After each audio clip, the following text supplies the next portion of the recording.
Hello ಎಲ್ರಿಗೂ ನಮಸ್ಕಾರ. ಈ ಸಲ ಕಪ್ ನಮ್ಮದೇ ಗುರು. ಎಂಥ ಮ್ಯಾಚು, ಕೊನೆ ತನಕನೂ ಕೂಡ ಮ್ಯಾಚ್ ಇಂಟ್ರೆಸ್ಟಿಂಗ್ ಆಗಿತ್ತು.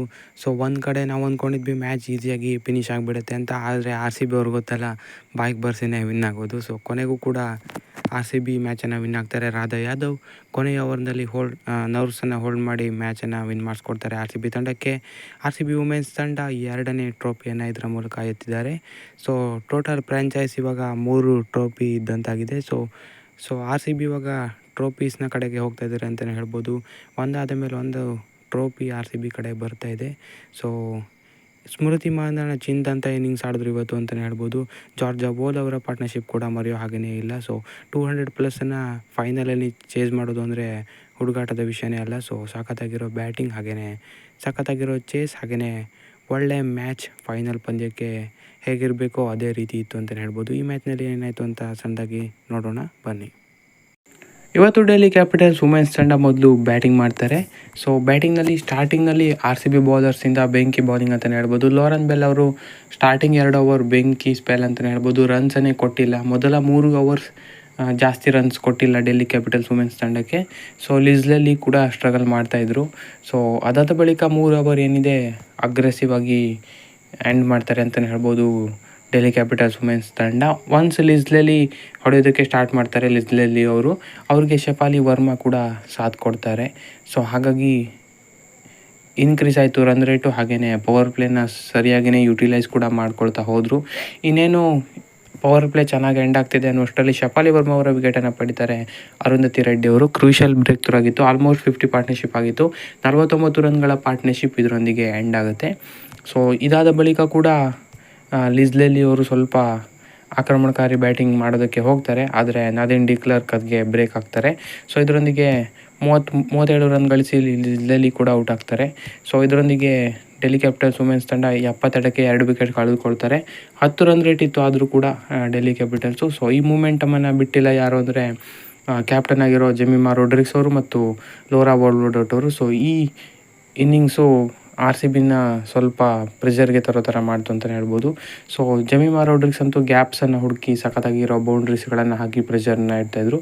ಸೊ ಆರ್ ಸಿ ಬಿ ಬೌಲಿಂಗಲ್ಲಿ ಸ್ಪಿನ್ನರ್ಸನ್ನು ಇವತ್ತು ಜಾಸ್ತಿ ಟಾರ್ಗೆಟ್ ಮಾಡಿದ್ರು ಡೆಲ್ಲಿ ಕ್ಯಾಪಿಟಲ್ಸ್ ವುಮೆನ್ಸ್ ಬ್ಯಾಟರ್ಸು. ಯಾಕಂದರೆ ಶ್ರೇಯಾಂಕಾ ಪಾಟೀಲ್ ಕೂಡ ಎಕ್ಸ್ಪೆನ್ಸಿವ್ ಆಗಿದ್ದಾರೆ, ಹಾಗೆಯೇ ರಾಧಾ ಯಾದವ್ ಕೂಡ ಸ್ವಲ್ಪ ಎಕ್ಸ್ಪೆನ್ಸಿವೇ ಆಗಿದ್ದಾರೆ. ಸೊ ಹಾಗಾಗಿ ಆಮೇಲೆ ಜಾಸ್ತಿ ಬೌಲಿಂಗ್ ಕೊಟ್ಟಿಲ್ಲ ಸ್ಪಿನ್ಗೆ. ಸೊ ಜೆಮಿಮಾ ರೋಡ್ರಿಗ್ಸ್ ಅಂತೂ ಗ್ಯಾಪ್ಸನ್ನು ಹುಡ್ಕೋದ್ರಲ್ಲೇ ಬ್ಯುಸಿಯಾಗಿದ್ದರು. ಅದೇ ರೀತಿ ಸಕ್ಸಸ್ ಕೂಡ ಸಿಕ್ತು ಅವ್ರಿಗೆ. ಸೊ 8 ಬೌಂಡ್ರೀಸ್ ಇತ್ತು ಅವರ ಇನ್ನಿಂಗ್ಸ್ನಲ್ಲಿ. 37 ಬಾಲ್ನಲ್ಲಿ 57 ರನ್ ಗಳಿಸ್ತಾರೆ. ಇನ್ನೇನು ಚೆನ್ನಾಗಿ ಹೋಗ್ತಾ ಇದ್ದಾರೆ ಅನ್ನೋಷ್ಟರಲ್ಲಿ ಸಯಾಲಿ ಸತ್ಗರೆ ಬ್ರೇಕ್ ಥ್ರೂ ಕೊಡ್ತಾರೆ ಜೆಮಿಮಾ ರೋಡ್ರಿಗ್ಸ್ ಅವ್ರನ್ನ ಔಟ್ ಮಾಡೋ ಮುಖಾಂತರ. ಇದರೊಂದಿಗೆ 76 ರನ್ಗಳ ಬಿಗ್ ಪಾರ್ಟ್ನರ್ಶಿಪ್ ಎಂಡ್ ಆಗುತ್ತೆ. ಸೊ ಇಷ್ಟಕ್ಕೆ ಎಂಡ್ ಆಗಿಲ್ಲ, ನಾವು ಸ್ವಲ್ಪ ಕಮ್ಬ್ಯಾಕ್ ಆಗಿ 170 180ಗೆ ಮುಗಿಯುತ್ತೆ ಅನ್ನೋಷ್ಟರಲ್ಲಿ ಶಿನೆಲೆ ಹೆನ್ರಿ ಅವರ ಅಬ್ಬರ ಶುರುವಾಗುತ್ತೆ ಅಂತಲೇ ಹೇಳ್ಬೋದು. ಸೊ ಕೊನೆಯಲ್ಲಿ ಲೋರಾ ವೋಲ್ಫಾರ್ಟ್ ಅವ್ರಿಗೆ ಜಾಸ್ತಿ ಸ್ಟ್ರೈಕೇ ಕೊಟ್ಟಿಲ್ಲ. ಶಿನೆಲ್ ಹೆನ್ರಿನೇ ಡಿಮೀರ್ ಬ್ಯಾಟಿಂಗ್ ಮಾಡ್ತಾರೆ ಅಂತಲೇ ಹೇಳ್ಬೋದು. ನಾದಿನ್ ಡಿ ಕ್ಲರ್ಕ್ನ 19ನೇ ಓವರ್ನಲ್ಲಿ ತುಂಬಾ ರನ್ಸ್ 24 ರನ್ಸ್ ಹೊಡೆದ್ರು ಅಂತಲೇ ಹೇಳ್ಬೋದು ಶಿನೆಲ್ ಹೆನ್ರಿ ಅವರು. ನಾದಿನ್ ಡಿ ಕ್ಲರ್ಕ್ ಮೇನ್ ಬೌಲರ್ ಇವತ್ತು ಈ ಸರಿ ಆರ್ ಸಿ ಬಿ ಅವ್ರಿಗೆ. ಸೊ ಅವರನ್ನೇ ಟಾರ್ಗೆಟ್ ಮಾಡ್ತಾರೆ. ಸಕ್ಸಸ್ ಕೂಡ ಸಿಗುತ್ತೆ ಶಿನೆಲ್ ಹೆನ್ರಿ ಅವ್ರಿಗೆ. ಕೇವಲ 15 ಬಾಲ್ನಲ್ಲಿ 35 ರನ್ಸ್ ಹೊಡೆಯೋ ಮುಖಾಂತರ 200ರ ಗಡಿ ಕೂಡ ದಾಟಿಸ್ತಾರೆ ಡೆಲ್ಲಿ ಕ್ಯಾಪಿಟಲ್ಸ್ ವುಮೆನ್ಸ್ ಮೊತ್ತವನ್ನು.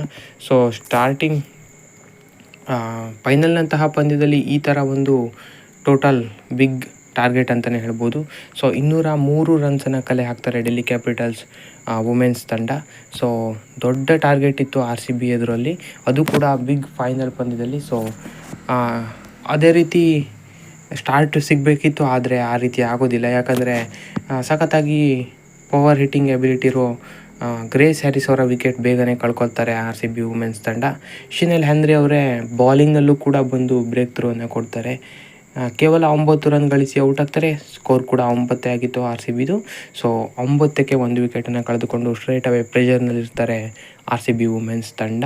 ಸೊ ಒಂದು ಪಾರ್ಟ್ನರ್ಶಿಪ್ನ ಅಗತ್ಯ ಇತ್ತು, ಅದನ್ನು ಸ್ಮೃತಿ ಮಂಧನ ಮತ್ತು ಜಾರ್ಜಾ ಬೋಲ್ ಜೋಡಿ ಮಾಡ್ತಾರೆ. ಸೊ ಇವರ ಪಾರ್ಟ್ನರ್ಶಿಪ್ ಆರ್ ಸಿ ಬಿಗೆ ತುಂಬಾ ಕ್ರೂಷಿಯಲ್ ಆಗಿತ್ತು. ಅದೇ ರೀತಿ ಚೆನ್ನಾಗೂ ಕೂಡ ಬರ್ತಾಯಿತ್ತು ಇವರ ಪಾರ್ಟ್ನರ್ಶಿಪ್ಪು. ಸ್ಮೃತಿ ಮಂಧನ ಮತ್ತು ಜಾರ್ಜಾ ಬೋಲಿಂದ ಗೇಮ್ ಡಿಫೈನಿಂಗ್ ಪಾರ್ಟ್ನರ್ಶಿಪ್ಪೇ ಬಂತು ಅಂತಲೇ ಹೇಳ್ಬೋದು.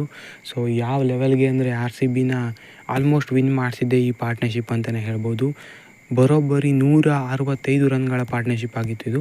ಸ್ಟಾರ್ಟಿಂಗಲ್ಲಿ Georgia Voll most of the ಸ್ಟ್ರೈಕ್ಸನ್ನು ಇಟ್ಕೊಂಡ್ರೆ, ಅದಾದ ಬಳಿಕ ಸ್ಮೃತಿ ಮಾನಣ್ಣ ಅವರು ಅವರ ಫಾಸ್ಟೆಸ್ಟ್ 50ಯನ್ನು ಇವತ್ತು ಹೊಡಿತಾರೆ. ಸೊ ಫೈನಲ್ ಪಂದ್ಯದಲ್ಲಿ ಈ ಥರದ ಒಂದು ಬೆಂಕಿ ಪಾರ್ಟ್ನರ್ಶಿಪ್ ಬೇಕಿತ್ತು. ಹಾಗೆಯೇ ಸ್ಮೃತಿ ಮಾನಣ್ಣ ಅವರಿಂದ ಕೂಡ ಒಂದು ಈ ಥರ ಬೆಂಕಿ ಇನ್ನಿಂಗ್ಸ್ ಕೂಡ ಬೇಕಾಗಿತ್ತು. ಸೊ ಅದು ಇವಾಗ ಆಯಿತು ಇವತ್ತು. ಸೊ ಎಂಥ ಪಾರ್ಟ್ನರ್ಶಿಪ್ ಅಂದರೆ ಬಂದ ಬೌಲರ್ಸ್ಗಳಿಗೆಲ್ಲ ಬೌಂಡ್ರಿ ಸಿಕ್ಸರ್ಗಳನ್ನು ಹೊಡೋದಕ್ಕೆ ಸ್ಟಾರ್ಟ್ ಮಾಡ್ತಾರೆ. Georgia Voll most of the ಸ್ಟ್ರೈಕ್ಸನ್ನು ಆಮೇಲೆ ಸ್ಮೃತಿ ಮಾನಣ್ಣ ಅವ್ರಿಗೆ ಕೊಟ್ಟರು. ಯಾಕಂದರೆ ಸ್ಪಿನ್ನರ್ಸ್ಗೆ ಸಖತ್ತಾಗಿ ಆಡ್ತಾರೆ ಸ್ಮೃತಿ ಮಾನಣ್ಣ ಅವರು. ಸೊ 165 ರನ್ಗಳ ಪಾರ್ಟ್ನರ್ಶಿಪ್ ಆಗಿತ್ತು ಇದನ್ನು ಎಂಡ್ ಮಾಡಿದ್ದು ಅಂದರೆ ಮಿಂದು ಮಣಿ ಅವರು 150 ರನ್ ಗಡಿ ದಾಟಿಸ್ಕೊಡುತ್ತೆ ಈ ಪಾರ್ಟ್ನರ್ಶಿಪ್ಪೇ. ಸೊ ಈಸಿಯಾಗಿಯೇ RCB ವಿನ್ ಆಗ್ತಾರೆ ಅನ್ನೋಷ್ಟರಲ್ಲಿ ಜಾರ್ಜ್ ಬೋಲ್ ಅವರು ಔಟ್ ಆಗ್ತಾರೆ ಮಿಂದು ಮಣಿ ಅವ್ರಿಗೆ. ಸೊ ಅದಾದ ಬಳಿಕ ಬಂದ ರೀಚಾ ಘೋಷ್ ಅವರು ಕೂಡ 6 ರನ್ ಗಳಿಸಿ ಔಟ್ ಆಗ್ತಾರೆ. ಕೊನೆಯಲ್ಲಿ ಸ್ವಲ್ಪ ಕಹಾನಿ ಮೇ ಟ್ವಿಸ್ಟ್ ಅಂತ ಹೇಳಿ ಸ್ಮೃತಿ ಮಾನಣ್ಣ ಕೂಡ ಔಟ್ ಆಗ್ತಾರೆ 87 ರನ್ ಗಳಿಸಿ ಕೇವಲ 41 ಬಾಲ್ನಲ್ಲಿ. ಸೊ ಕೊನೆಯ ಓವರ್ನಲ್ಲಿ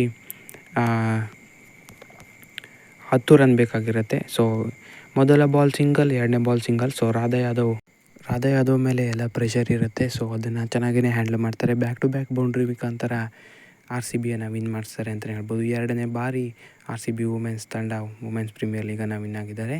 ಸೊ ಒಳ್ಳೆಯ ದಿನ, ಒಳ್ಳೆ ಮ್ಯಾಚ್ ಆಗಿತ್ತು. ಹೆಚ್ಚಿನ ವಿಡಿಯೋ ಆಗಿ ದಯವಿಟ್ಟು ಸಬ್ಸ್ಕ್ರೈಬ್ ಮಾಡಿ. ಮ್ಯಾಚ್ ನೋಡಿದರೆ ಹೇಗಿತ್ತು ಅಂತ ಕಮೆಂಟ್ ಮಾಡಿ ತಿಳಿಸಿ. Thank you.